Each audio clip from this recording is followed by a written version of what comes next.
আওয়ামী লীগকে নিষিদ্ধের দাবি, মধ্যরাতে ঢাকা বিশ্ববিদ্যালয়ের শিক্ষার্থীদের বিক্ষোভ। কালো টাকা সাদা করতেই প্রতীক গ্রুপ চেয়ারম্যানের রেমিটান্স নাটক, খতিয়ে দেখার তাগিদ। এবং টি স্পোর্টস ও নাগরিক টিভিতে অবৈধভাবে ক্রীড়া সম্প্রচার, ব্যবস্থা নেয়ার নির্দেশ হাইকোর্টের।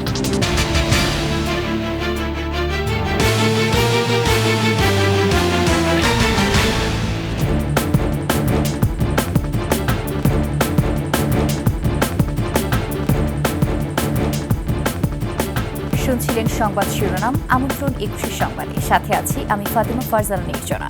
দর্শক, ২১ টেলিভিশনের সংবাদ একই সাথে সরাসরি দেখতে পাবেন আমাদের ফেসবুক পেজ www.facebook.com/2124 অনলাইনে। এছাড়া সাবস্ক্রাইব করতে পারেন www.youtube.com/@21etv চ্যানেলে। এছাড়া সংবাদে আরও থাকছে, চালুর পর থেকেই আলোচনা সমালোচনায় কিশোরগঞ্জের অলওয়েদার সড়ক, জীববৈচিত্র্যে পড়ছে বিরূপ প্রভাব।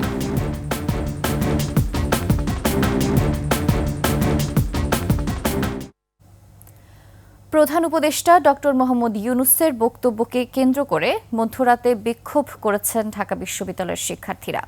এর আগে বৃহস্পতিবার সন্ধ্যায় ইন্টারন্যাশনাল ক্রাইসিস গ্রুপের প্রেসিডেন্ট কমফোর্ট ইরোর সঙ্গে বৈঠকে প্রধান উপদেষ্টা বলেন, আওয়ামী লীগকে নিষিদ্ধ করার কোনো পরিকল্পনা সরকারের নেই, নির্ধারিত সময়েই নির্বাচন আয়োজন করা হবে।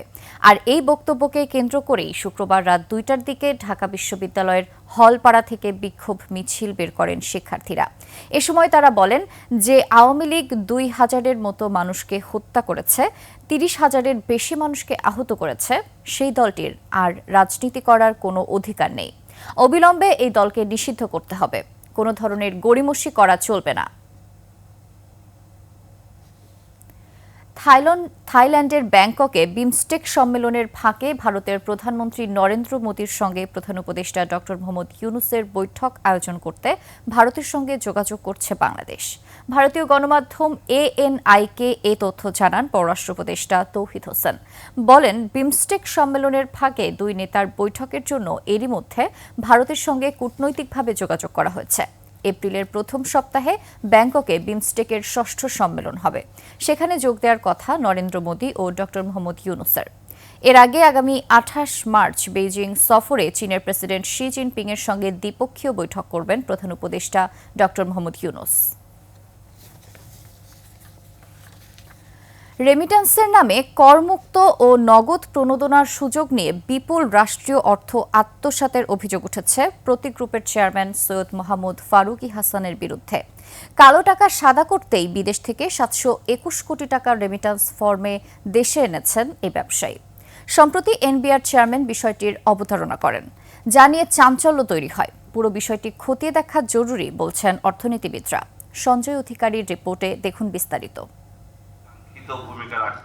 সম্প্রতি এক অনুষ্ঠানে জাতীয় রাজস্ব বোর্ডের চেয়ারম্যান আব্দুর রহমান খান জানান, দেশের এক ব্যবসায়ী ৭৩০ কোটি টাকা রেমিট্যান্স হিসেবে দেশে এনে প্রণোদনা ও কর সুবিধা নিয়েছেন। এনবিআরের এমন চমকপ্রদ তথ্য দেওয়ার পর বেশ আলোচনা সমালোচনা শুরু হয়। তার ওই বক্তব্যের পর জানা যায়, ওই ব্যবসায়ী হলেন প্রতীক গ্রুপের চেয়ারম্যান সৈয়দ মোহাম্মদ ফারুকী হাসান। ৪ বছর আগে তিনি চীন থেকে প্রবাসী আয় হিসেবে ৭২১ কোটি টাকা দেশে আনেন। এই বিপুল অর্থ ওয়েজ আর্নার্স হিসেবে তার কর নথিতে দেখিয়েছেন। তবে এনবিআর মনে করছে, মূলত কালো টাকা সাদা করতেই ওই ব্যবসায়ী প্রবাসী আয়ের নাটক সাজিয়েছেন। দেশ থেকে পাচার করা অর্থ এভাবে আনা হতে পারে বলে সন্দেহ তাদের।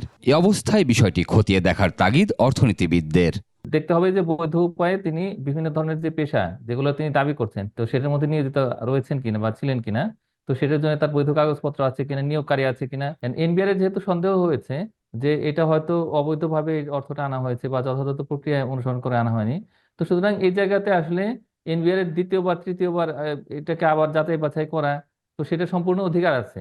Norinco International Corporation, China shipbuilding ও অফশোর ইন্টারন্যাশনাল কোম্পানি, এই ৩ চীনা প্রতিষ্ঠান থেকে অর্থ আনা হয়েছে। কর অঞ্চল ৫ এর তথ্য অনুসারে ২০২১-২২ অর্থ বছরেই ২৬৯ কোটি টাকা দেশে আসে। তার আগের ২ বছরে যথাক্রমে ৭৭ কোটি ও ৮১ কোটি টাকা এসেছে। এছাড়া অতীতের আরও ৪ বছরে প্রায় ৩০০ কোটি টাকা স্থানান্তর করা হয়েছে। বিশ্লেষকদের মতে গোটা প্রক্রিয়ার সাথে কোনো অসাধু কর্মকর্তার যোগসাজশ থাকলে সেটিও চিহ্নিত করা জরুরি। যিনি অর্থটা আনলেন তার মতের সঙ্গে এটা যদি সম্পূর্ণ বিপরীত হয় এনবিআর এর বক্তব্য, তাহলে সেক্ষেত্রে আরো বিভিন্ন রকম সন্দেহ তৈরি হতে পারে। এনবিআর এর মধ্যে হয়তো কিছু কিছু অসাধু কর্মকর্তা রয়েছেন যারা হয়তো এই বিষয়গুলোকে মানে যদি কাগজপত্র নাও থাকে ঠিক মতো, তাহলে সেগুলোর ক্ষেত্রে অনেক সময় তারা কিন্তু ওভারলুক করেন। তো এই বিষয়গুলো একটু দেখতে হবে। ফারুকি হাসান কানাডার অন্টারিও আওয়ামী লীগের প্রতিষ্ঠাতা সভাপতি ছিলেন। তিনি বেঙ্গল কমার্শিয়াল ব্যাংকেরও উদ্যোক্তা পরিচালক। ইতিমধ্যে ফারুকি হাসান ও তার প্রতিষ্ঠানের বিভিন্ন ব্যাংকে থাকা হিসাব জব্দ করা হয়েছে। সঞ্জয় অধিকারী, ২১ টেলিভিশন, ঢাকা। টি স্পোর্টস সহ বিভিন্ন টিভি ও অনলাইনে অবৈধ ক্রীড়া সম্প্রচারের বিরুদ্ধে ব্যবস্থা নেয়ার নির্দেশ দিয়েছে হাইকোর্ট। বিচারপতি ফাহমিদা কাদের এবং বিচারপতি মুবিনা আসাফের হাইকোর্ট বেঞ্চ টি স্পোর্টস, নাগরিক টিভি এবং বাংলালিংকের টফি চ্যানেলে অবৈধভাবে ক্রিকেটের প্রচার সত্ত্ব ক্রয় ও সম্প্রচারের বিরুদ্ধে অবিলম্বে ব্যবস্থা নেয়ার নির্দেশ দিয়েছেন। দুবাই ভিত্তিক কোম্পানি টোটাল স্পোর্টস মার্কেটিং এবং পুলিশের পলাতক ডিআইজি সৈয়দ নুরুল ইসলামের বিরুদ্ধে অর্থ পাচার, কর ফাঁকির অভিযোগের পরিপ্রেক্ষিতে উচ্চ আদালত এই আদেশ দেন। বাংলাদেশ ফাইন্যান্সিয়াল ইন্টেলিজেন্স ইউনিট এবং জাতীয় রাজস্ব বোর্ডকে বিষয়টি অবিলম্বে তদন্ত করে ব্যবস্থা নিতেও নির্দেশ দিয়েছেন আদালত।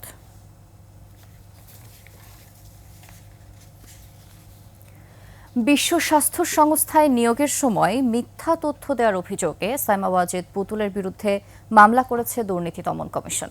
একই সঙ্গে তার সূচনা ফাউন্ডেশনের নামে টাকা প্রদানে বিভিন্ন ব্যাংকে বাধ্য করার অভিযোগে পুতুল ও এক্সিম ব্যাংকের সাবেক নজরুল ইসলাম মজুমদারের বিরুদ্ধে আরেকটি মামলা করেছে দুদক। এছাড়া দুর্নীতির অভিযোগে জাতীয় পার্টির চেয়ারম্যান GM কাদেরের বিরুদ্ধেও অনুসন্ধানে নেমেছে দুদক। বিস্তারিত সুমাইয়া খানের রিপোর্টে। আবারও দুদকের করা নতুন মামলায় যুক্ত হলো সাইমা ওয়াজেদ পুতুল ও তার সূচনা ফাউন্ডেশনের নাম।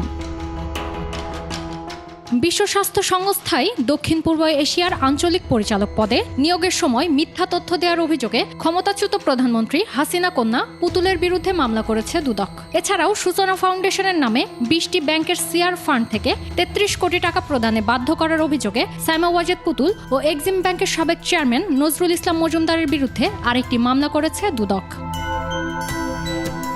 14 দলের সমন্বয়ক আওয়ামী লীগের মন্ত্রী আমির হোসেন আমুর বিরুদ্ধে ক্ষমতার অপব্যবহার করে 26 কোটি 27 লাখ টাকার সম্পদ অর্জন ও 14টি ব্যাংক হিসেবে 31 কোটি 47 লাখ টাকা লেনদেনের প্রমাণ পাওয়ায় মানি লন্ডারিং এর মামলা করেছে দুর্নীতি দমন কমিশন। সংসদ সদস্য এবং মন্ত্রী হিসাবে দায়িত্ব পালনকালে ক্ষমতার অপব্যবহারের মাধ্যমে জ্ঞাতসারে হস্তান্তর, স্থানান্তর এবং রূপান্তর করার অপরাধ অনুসন্ধানকালে প্রমাণিত হয়েছে। আমর পালিত মেয়ে সুমাইয়া হোসেনের 4 কোটি 43 লাখ টাকার সম্পদ অর্জন ও 18টি ব্যাংক হিসেবে 48 কোটি 49 লাখ টাকার অস্বাভাবিক লেনদেন ছাড়াও শালিকা সৈয়দা হক মেরির 7 কোটি 66 লাখ টাকার সম্পদ অর্জন সহ 13টি ব্যাংক হিসেবে 62 কোটি 68 লাখ টাকার অবৈধ লেনদেনের প্রমাণ পাওয়ায় মামলা করেছে দুদক। সৈয়দা হক মেরি, সুমাইয়া হোসেন এবং তার পিতা জনাব আমির হোসেন আমুর বিরুদ্ধে মানি লন্ডারিং প্রতিরোধ আইন 2012 এবং দণ্ডবিধি সংশ্লিষ্ট ধারায় মামলা রুজুর সিদ্ধান্ত গৃহীত হয়েছে। চাঁদাবাজি, মনোনয়ন বাণিজ্য, দলীয় ফান্ডের টাকা আত্মসাতের অভিযোগে জাতীয় পার্টির চেয়ারম্যান GM কাদেরের বিরুদ্ধে অনুসন্ধানের সিদ্ধান্ত নিয়েছে দুদক। মনোনয়ন বাণিজ্য, পদ বাণিজ্য এবং অর্থ পাচার সহ জ্ঞাত আয়ের উৎস বহির্ভূত সম্পদ অর্জনের অভিযোগের বিষয়ে অনুসন্ধানের সিদ্ধান্ত গৃহীত হয়েছে। সুমাইয়া খান, 21 টেলিভিশন, ঢাকা। নিচ্ছে একটি সংবাদ বিরতি। যখন ফিরছি তখন অন্যান্য সংবাদের সাথে আরও যা থাকবে। 3 মাস বন্ধ থাকার পর চা পাতা উত্তোলন শুরু, লক্ষ্যমাত্রা ছাড়িয়ে যাওয়ার আশা।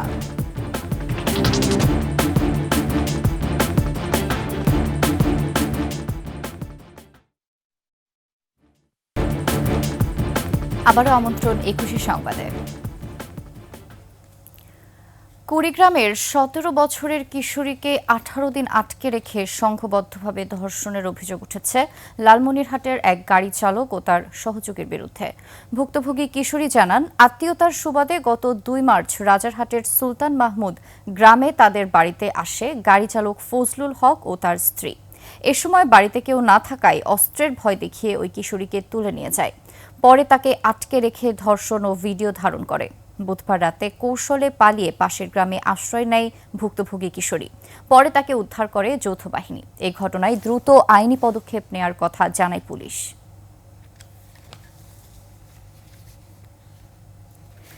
৩ মাস বন্ধ থাকার পর শুরু হয়েছে চা পাতা উত্তোলন। খুশি চা শ্রমিক ও বাগান মালিকেরা। চা গবেষকরা বলছেন, আবহাওয়া অনুকূলে থাকলে এবার উৎপাদন লক্ষ্যমাত্রা ছাড়িয়ে যাবে। মৌলভীবাজার প্রতিনিধি বিকুল চক্রবর্তীর তথ্য ছবিতে দেখুন ডেস্ক রিপোর্ট। গাছে গাছে নতুন করি মনের আনন্দে সংগ্রহ করছেন শ্রমিকরা। মার্চের শুরুতে সামান্য বৃষ্টি আর পরিমিত সেচ দেয়ায় সময়মতো করি এসেছে। উৎপাদনের শুরুতে বাগানে হয় দোয়া মাহফিল ও পূজার্চনা। এরিগেশন বারবার দেওয়ার কারণে এখানে চারাটা একটু সুদ ভালো হয়েছে এবং পাতি ভরপুর দেখা যাচ্ছে। এখন বৃষ্টি পড়ছে টুকুটুকু, তারপরে চারাতে শুরুটা আইছে, তারপরে আমরা এখন টিফিন শুরু করছি। আগামী মাসগুলোতে যদি আমরা পর্যাপ্ত বৃষ্টি এবং সানলাইট দুইটাই পাই, যেটা চায়ের উপযোগী, তাহলে হয়তো আমরা একটা লক্ষ্যমাত্রায় পৌঁছতে পারবো। বাগান মালিকরা বলছেন, সময়মতো বৃষ্টি আর সেচ দেয়ায় ভালো ফলনের আশা করছেন তারা। ডোলামাইট সারটা টাইম মতো দেওয়ায় যে উডিসাইড যেগুলো আছে রোগ নিবারণের জন্য ওষুধগুলো ব্যবহার ভালোভাবে হয়। এবার আশা করছি এবার ভালো হবে এবং কোয়ালিটি ভালো হবে। লক্ষ্যমাত্রা অর্জনে সব রকম সহায়তা দিচ্ছে চা গবেষণা কেন্দ্র। আবহাওয়া প্রকৃতি আমাদের অনুকূলে এবং আমার মনে হয় যে আমরা খুব একটা ভালো অবস্থায় ইনশাল্লাহ এবছর আমরা আমাদের টার্গেট পূরণ হবে। চলতি মৌসুমে চায়ের লক্ষ্যমাত্রা ধরা হয়েছে 103 মিলিয়ন কেজি। আবহাওয়া অনুকূলে থাকলে এর চেয়েও বেশি উৎপাদনের আশা করছেন সংশ্লিষ্টরা।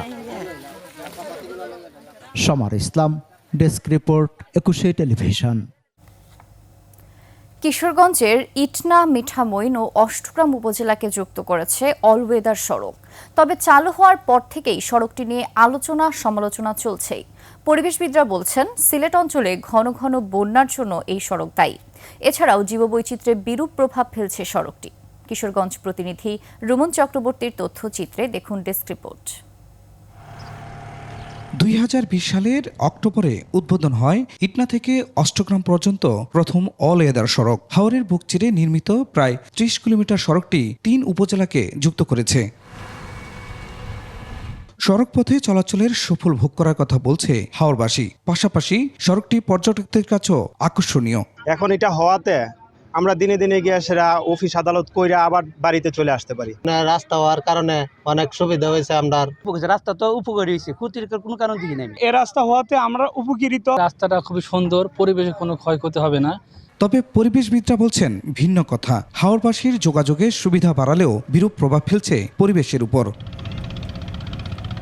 সিলেটে গত বছর বন্যার জন্য এই সড়ককে দায়ী করছেন তারা। এছাড়া জীববৈচিত্র্যের বিপন্নতার জন্য দায়ী এই সড়ক। শুধু যে অলওয়েদার রোড তা না, এছাড়াও বর্তমানে হাওর রক্ষা বাঁধের কারণেও এই জীববৈচিত্র্য অনেকটা ক্ষতিগ্রস্ত হচ্ছে বলে আমরা মনে করি। পানি উন্নয়ন বোর্ড জানিয়েছে, হাওরের সড়ক নিয়ে সমীক্ষা দরকার। সড়কটির পরিবেশগত নানা দিক নিয়ে নতুন করে পর্যবেক্ষণ করার কথা বলছে সড়ক ও জনপথ বিভাগও।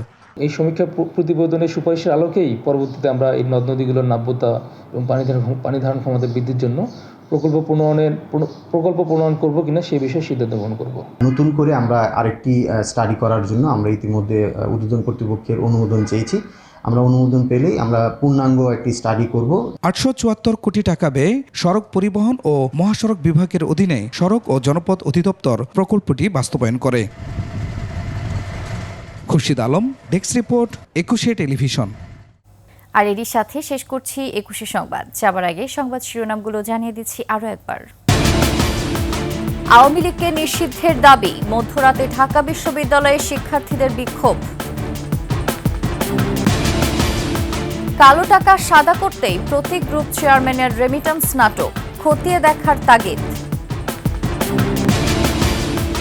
এবং টি স্পোর্টস ও নাগরিক টিভিতে অবৈধভাবে ক্রীড়া সম্প্রচার, ব্যবস্থা নেয়ার নির্দেশ হাইকোর্টের।